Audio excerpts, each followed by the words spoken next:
Welcome to IAG Talks, another episode where we explore the incredible stories and achievements of leaders making a significant impact in our field.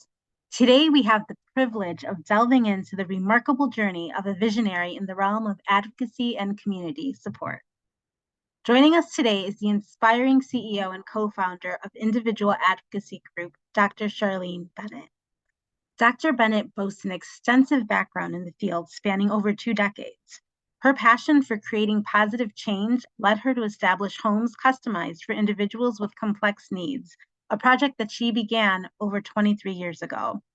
One of Dr. Bennett's proudest accomplishments is the creation of 24-hour community integrative living arrangements for individuals with intellectual disabilities and secondary mental health diagnoses. These homes became a haven for those discharged from psychiatric hospitals, state institutions, crisis stabilization homes, out-of-state placements, jails, and other emergency situations. They now span across Illinois and Washington, D.C. Not only did Dr. Bennett establish crisis stabilization homes for the state of Illinois, but she also fought against discriminatory ordinances that violated the ADA and the Fair Housing Act.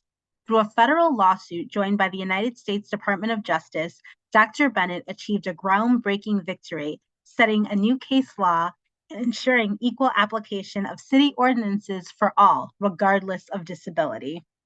Dr. Bennett has left an indelible mark, creating over 80 customized community living arrangements and 8 creative day programs for people with developmental disabilities. From customized employment to music and dance studios, she has pioneered innovative approaches that have been acknowledged by CNN and other television networks. We are so excited to dive in today. Please welcome Dr. Charlene Bennett. Hi, everybody. Welcome to IAG Talks. Today, we are featuring Dr. Bennett. We are so excited to have her. She is the CEO of IAG, so she's going to share with us a little bit of how IAG got started, the direction, all the changes that have happened since she's started this agency. So, Dr. Bennett, what was the inspiration to start IAG? I wanted to make a difference in how people were being provided the opportunity to live a life in the community. Prior to starting IAG, I worked with Dr. Brooks in the state of Illinois and had the opportunity to visit thousands of people that lived in different types of settings. In those settings, I really saw some of the obstacles when you were living with hundreds of other people, living in environments where you could never go outside, where you couldn't choose your own foods, whether you could even choose your own clothes to wear, and felt very strongly that there has to be a better way for many people. Those folks that perhaps were not part of society for a long time should be given that wonderful opportunity. And so I really felt strongly that we had to create those options so people could live this kind of life. So, from state facilities to being immersed into the community, how did you even go about starting an agency? Well, let me go back and say that part of what we're talking about here are who is being supported at IAG. Because, IAG has been doing this. We've been setting up these supports and services since the 90s. This was a very unique thought. I remember when we first started, I had to deal with a lot of people in systems that thought these weren't real, what we call in Illinois, community integrative living arrangements, because they had to be large, they had to be owned by providers, they weren't institutionalized types of situations. But I realized early on that the type of persons I wanted, we wanted to give a chance to, needed to flourish a more specialized, customized kind of way of living. Not everybody fits together. Not everybody fits in that I don't know what you call that round, people are unique. And in order for that to occur, we needed to create something that was going to work. Many of the persons that we support came to us may have had significant physical disabilities and needed help, with their basic ADL skills, lifting, positioning, feeding, and having a life where you're with 2 other people was absolutely less stress on the staff, but giving people the opportunity to go outside, see people, visit people, work, all those types of things. Or we supported lots and lots of folks that had other kind of mental health or what we call behavioral challenges. Wonderful people, people that perhaps were just sad or frustrated and behaved in such a way that scared people. We believe, wow, maybe providing those folks with a setting that was smaller and getting to know the person and treating people with dignity and respect and providing what parents think that person needs would work. And it did work. And so part of our mission was always to create places for people to fit in and live a life in a community. It didn't matter what backgrounds people had. It didn't matter where people came from. It didn't matter what some of their histories were. We knew that with the right set of supports that people could make it. And that was always, always the mission. None of us are alike. You and I are not alike. And right. To try to create something where you better fit in this particular environment for 16 people, and I got an opening for you, that will work for lots of folks, but it doesn't work for many folks. Many people need that opportunity to have their home and their supports specific to them. And that was why we wanted to do this. I wanted to do this. Yeah, I think that's so beautiful. And I think choice and autonomy is so huge and often taken for granted. We don't realize how many choices we make out, during our typical day that are made for somebody else. So for you to take all of that into consideration is so important. When creating these customized environments, how did you get started with that? Did it start from children? Did it start with adults? Like how does one go about that? The first home that was designed was really for a young man that came out of the child welfare system, and he had quite the troubled history. And we realized at the time that he was not probably going to be other groups probably would not try to provide him supports because of his history. So at that time, we created for him a one-person environment. Now, mind you, this wasn't even part of the adult system, but we figured out how to do it. We figured out a way for him to get his funding. We figured out a way for him to get the supports he needed. And that really was the very beginning. That was back in my goodness, that was truly back in the 90s.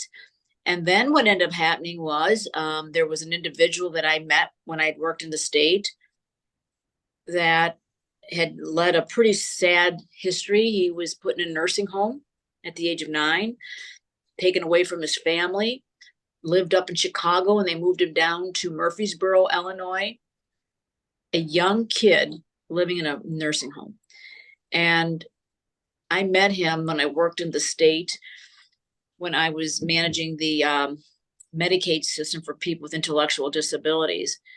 And I was just so overcome with emotion, raw emotion, when I got to meet his family and himself about the terrible consequences that had, and how he lived his childhood staring out of a window, peeking out of a nursing home window, really never really had this education he was supposed to get, never being to go outside, never being able to have regular meals, and just his trauma and how depressed he was over that arrangement and just some of the abuses he'd suffered from.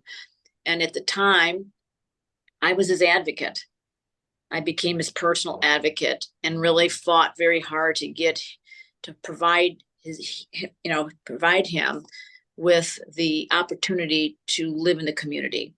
And at the time, I was doing more advocacy work and prior really to IAG. But once we started the agency and realized he really was not doing well, because even when he was given a SILA, his trauma and his behaviors, he was so emotionally traumatized that I recognized that there needed to be a very compassionate approach today it's called trauma care, but at the time no one even talked about it because his level of people call behavioral challenges was really his survival Yeah. technique.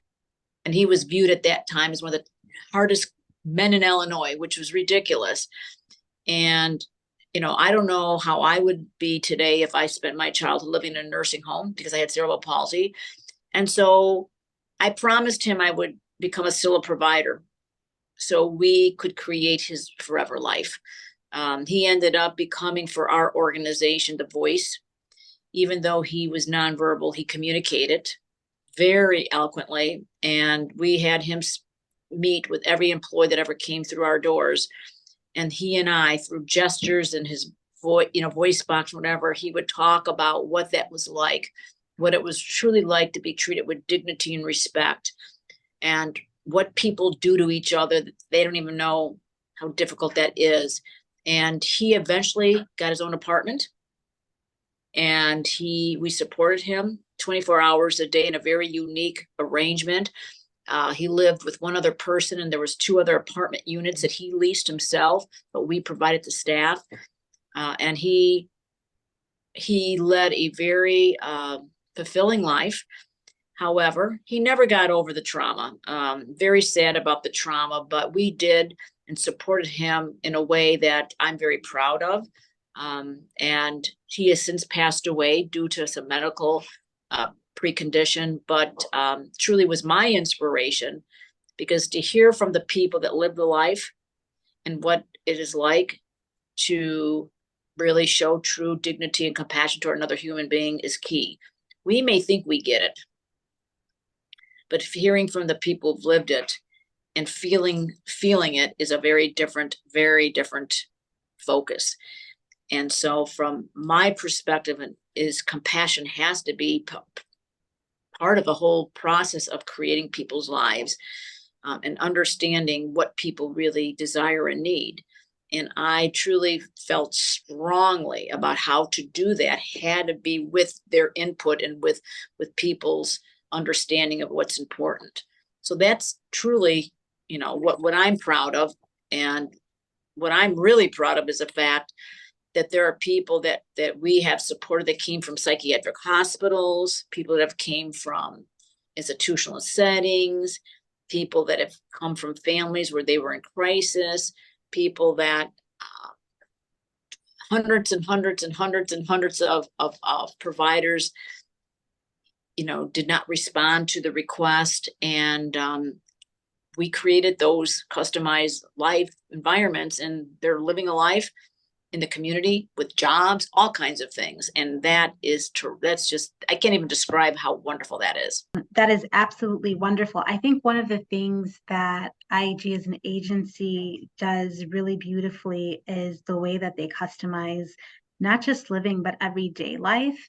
And it was definitely one of the things that brought me to this agency was thinking about your unconventional approach. And unconventional seems like such a radical word, but more humanistic. Your holistic approach of actually caring and really wanting, the people that you serve to have the best life that they can have. It wasn't just about, we're going to give them enough to keep the ball rolling. You actually really, really care about every single person that comes through these doors. And I think that that's really beautiful. So when we're talking about the services, so you shared about the gentleman and how he inspired you to create the first Scylla. What about, so I know that IAG offers many, like a spectrum of services. So can you kind of walk us through the different types of services that you provide? And what we like to describe, in addition to the word services, are supports. So I would like, I think what we have done is, as we get to know people and what really empowers people, many, many things come out. One is people want to be valued. Most people want to feel like they're contributing to another human being. And what I'm really excited about is many of our persons that we support here who have, by definition, intellectual disabilities, maybe a secondary mental health diagnosis, maybe a trauma in addition, just a litany. And I hate labels like that, but people that meet those definitions.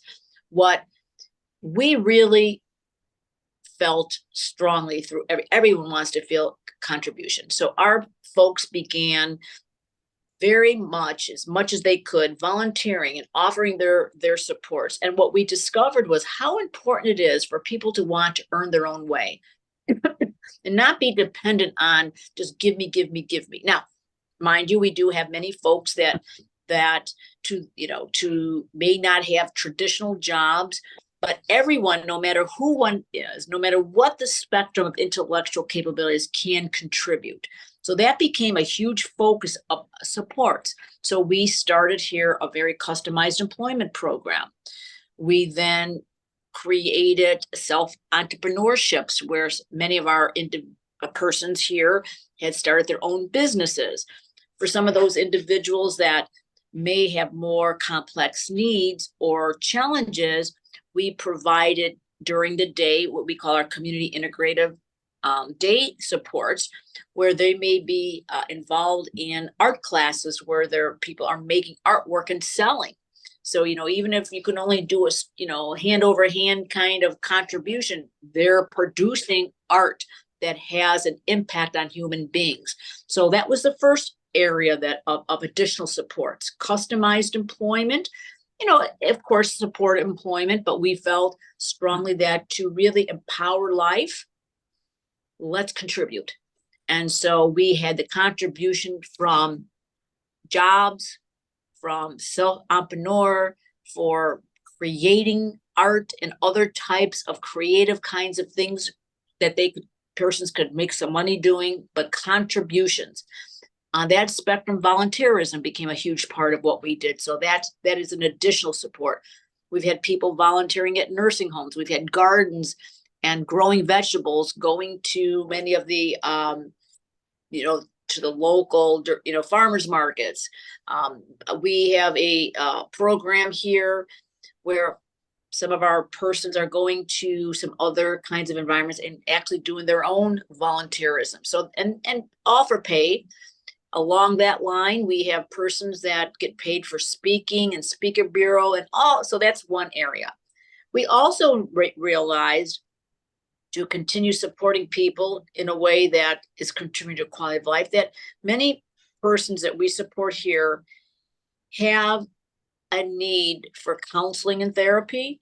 There is trauma sometimes in our business, as you know, Nadine.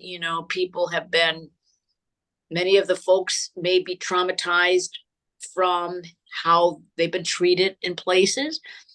There are some persons that they don't understand if a parent passes away, what that means to him or her.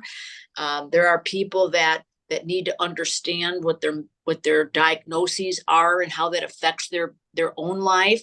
So we then now have a mental health clinic, behavioral health clinics, and we have people that receive those extraordinary customized therapy supports. And that's really exciting. This is a Medicaid federally certified program, Medicare certified. And so that's another service and support that we offer. We recognize that some of our persons have learned to communicate in a very strange way. You know that it is being a board certified behavioral analyst. So we have a division here of very qualified board certified behavioral analysts that work with each person, get to know who that person is, to create an opportunity to learn more creative, positive ways of communication and much better ways of self-expression, as you would say. We have, I mentioned the community integration programs that we offer, and 8 of them throughout the state of Illinois. So people are part of the community during the day, volunteerism during the day. If they're not currently employed, working with teams with their own businesses they've created. We have computer classes, art classes. You're somewhat familiar with that program. We also have, in the state of Illinois, we have a case management program for people with brain injuries. It's not one that many people hear about too often, but we have a very strong case manager that works with some of the counselors and doors to actually provide persons with support and advice and linkage for services that can keep people living in a home and not having to go into a nursing home. It's a case management program only. We do have an actual customized employment contract with the Department of Rehab Services that for those individuals that require more customized approach for job seeking, that's what we offer. And trying to think, in Washington, D.C., we provide supported living arrangement services. That's a different waiver. And what I'm excited to say, it's a very progressive type of opportunity. It's people's homes, as we do here. People lease homes here. And we usually 1 to 2 person settings, and we have I think around 35 or 6 environments in DC. We have, the joke is 1/3 of the district's professional staff. So we have psychological services, behavioral services there. We offer companion services in DC and transportation services through a charter with the DC Metro. And we have some individualized day supports that we're providing in the District of Columbia. So that's a nice, robust set of services for folks. Also, I forgot in Illinois, we also provide a very customized, intense program for youth that are 18 to 22 that are the state's highest end, or I should say highest end, I hate using that term, have extraordinary, unique needs to transition them into adult life. And many of the persons we support have really learned through their histories and are very extremely traumatized. So by the time we provide them support, and our goal is to try to create their next life and trying to stabilize, they've developed some pretty extraordinary, intense coping skills through extreme behaviors.